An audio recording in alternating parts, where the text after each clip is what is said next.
Okay, Assalamualaikum. Hi. So this is assignment answer for gas calculation, and the other one is comparison of real and ideal gas. Okay, we start with the first question. State the assumption of the kinetic molecular theory of gas. Okay, so if you still remember, we have 4 assumptions in kinetic molecular theory of gas. So the first assumption, volume of the gas particle are negligible. Okay, because of the gas is composed molecule that are separate from each other by far distance compared to their own dimension. So we say that volume of the gas particle can be ignored. Okay, the second one, attractive and repulsive force between molecule are negligible, meaning gas molecule tak ada attractive ataupun repulsive force. The third one, the collision between gas particle are elastic. Okay, yang ini refer kepada pergerakan gas molecule. So gas molecule are in constant motion but random direction. So when the collision between gas occur, so the collision are elastic, meaning no energy is lost when the gas molecule collide each other and with the wall of the container. Okay, and the last one, the average kinetic energy of gas particle is directly proportional to the absolute temperature. So absolute temperature we refer to temperature in Kelvin, meaning any two different gas, kalau dua gas yang berbeza ada pada same temperature, akan ada sama average kinetic energy. So for second question, okay, this one we are given pressure in mmHg, 700 mmHg, okay, and volume 6.2 decimeter cubic. Calculate the volume at 1.05 to 6 atm. Okay, so first of all, this is relation between this one is pressure and this one is volume. So we will use Boyle's law to calculate for the second question. So according to Boyle's, P1 V1 equal to P2 V2. So P1 pressure we have in mmHg, so convert to atm by divide with 760, so volume 6.4. Okay, P2 they given here in atm 1.0526 and calculate for V2. Okay, the most important part here is we need to convert pressure in mmHg to liter before we calculate. So we have the final answer 5.6 decimeter cubic. Okay, so this is temperature 20 degrees Celsius and we have volume. So temperature and volume. When the temperature is higher by 10 degree Celsius. So this one is relation between volume and temperature. So volume and temperature is from Charles' law. So according to Charles' law, V1 over T1 equal to V2 over T2.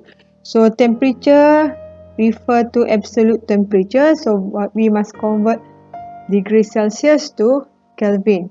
So 20 plus 273.15. So this one increase higher by, meaning initial dia 20. So bila higher by 10 meaning dia ialah 30. So 30 plus 273.15. So we have V1 1500, T1 273.15. Then calculate for V2. So T2 30 plus 273.15. Okay, so we have 1551.168 centimeter cubic. derivation. So we derive ideal gas equation. Okay, ideal gas equation refer to PV equal to nRT from ideal gas law. So we have ABC law combined, okay, to form PV equal to nRT. So we have the first law, Boyle's law. So according to Boyle's law, V is proportional to P at constant temperature and number of moles. Okay, for Charles law, V is proportional to, sorry, this one 1 over P, T at constant pressure and number of moles is referred to Avogadro at constant temperature and pressure. So if we combine all these three ideal gas law, okay, we will get V proportional to NT over P. To eliminate this proportional sign, okay, we need to times by constant. So V equal to constant NT over P.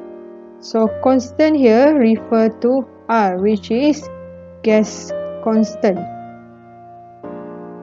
So we will have V equal to R NT over P. So finally we have the ideal gas equation, which is PV equal to nRT. Okay, the next question, question number 5. Okay, we have volume 5.12 liter. We have mole 8.5. Okay, and we have volume here 18.1. Okay, final volume.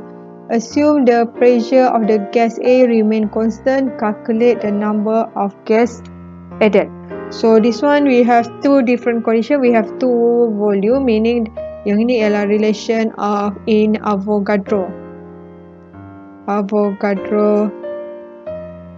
law. Okay, so from Avogadro, proportionality between volume and mole. So we have volume 5.12, mole 8.5. Okay, volume 2 18.10 and N2.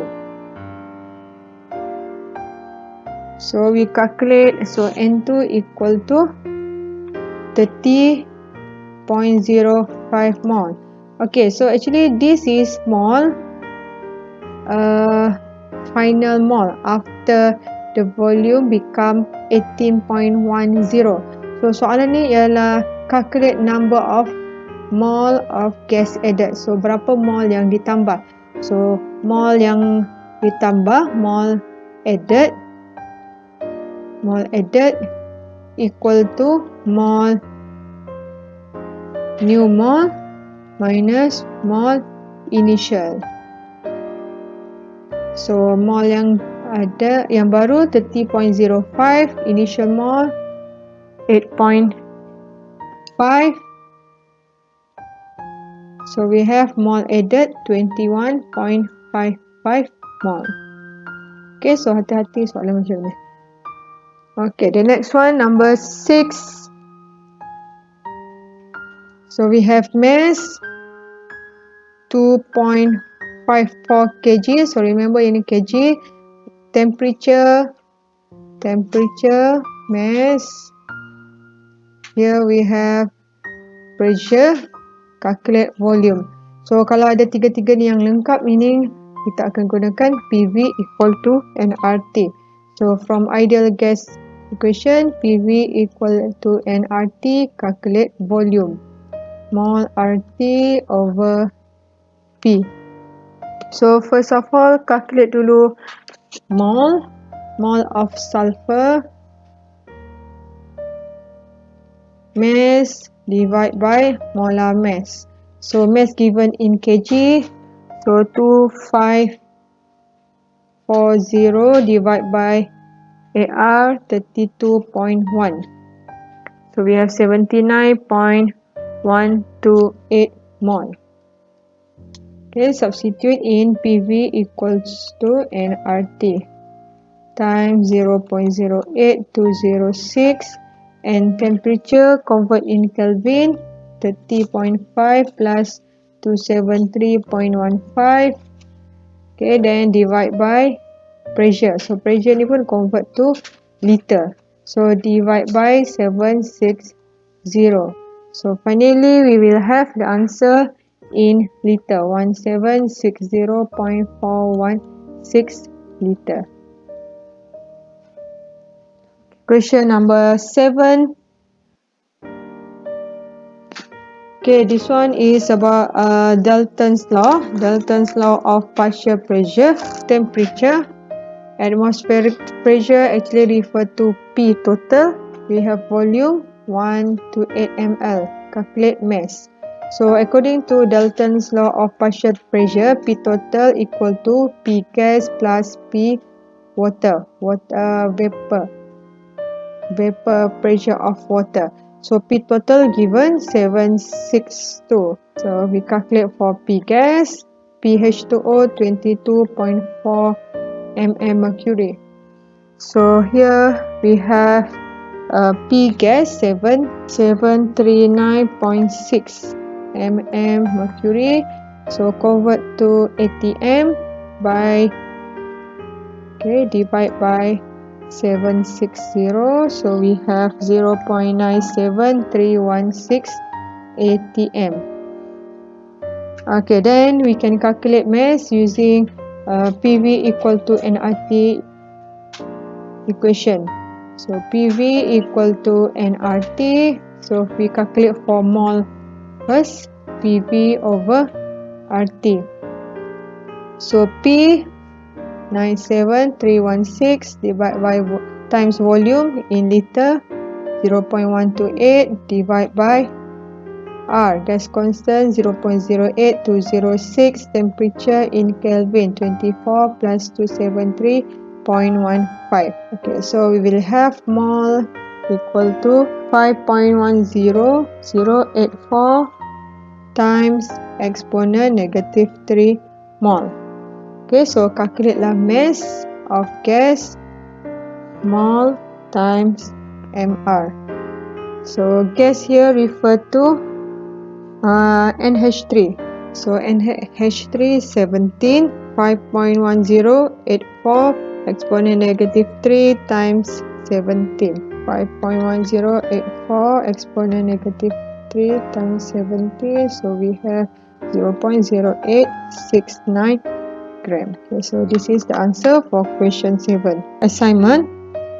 Okay, comparison between ideal gas and real gas. Okay, the first question, okay, we are given the two different gas, which is helium and xenon. Okay, this one is van der Waals equation, meaning for real gas, and also the value of A and B, okay, deviation for both helium and xenon.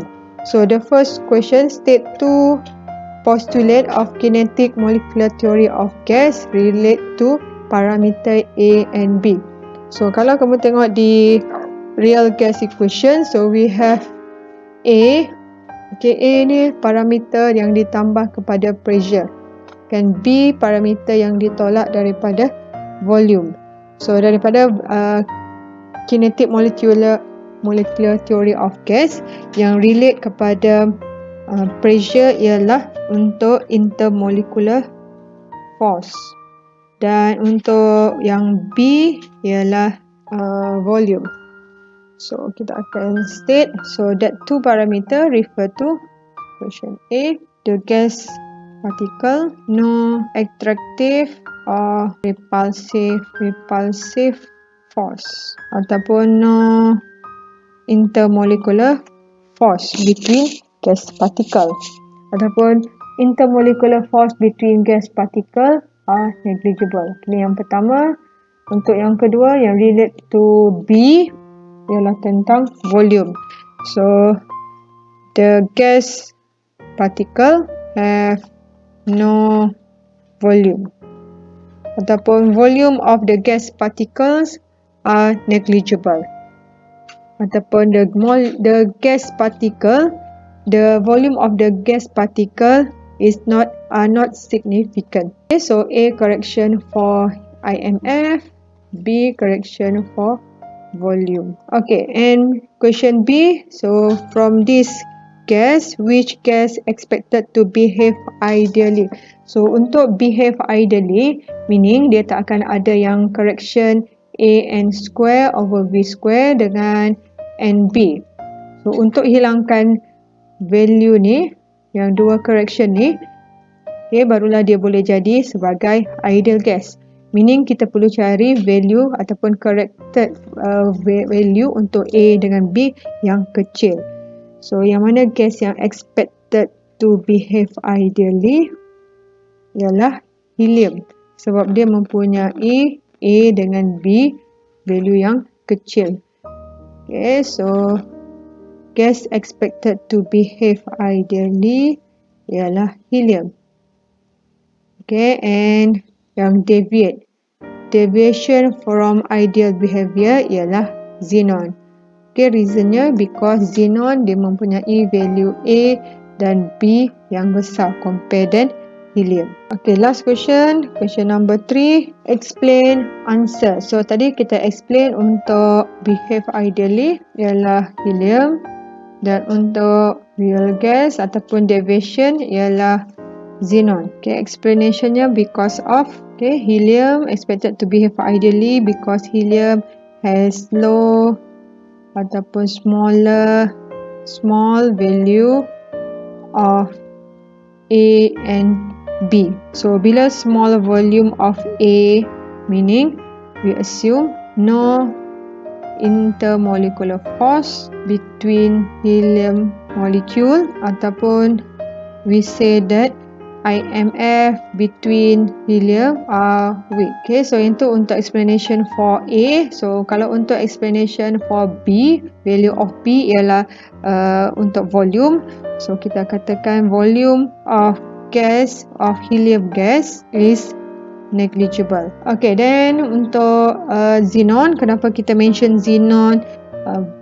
Dia deviate larger from ideal gas ataupun dia ialah real gas because xenon has high ataupun large value of A and B. So disebabkan large value of A and B, meaning intermolecular force-nya significant ataupun strong intermolecular force, stronger than helium.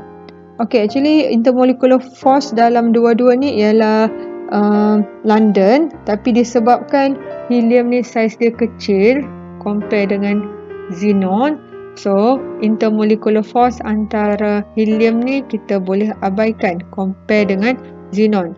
Yang ini kita tak boleh abaikan sebab dia besar, molekul yang besar, jadi kita memang akan nampak dia punya intermolecular force tu, jadi dia significant. So untuk volume, dan disebabkan dia besar, volume of xenon pun tak boleh diabaikan. So volume of xenon, so sesuatu yang besar kita tak boleh abaikan, tak boleh cakap kita tak nampak.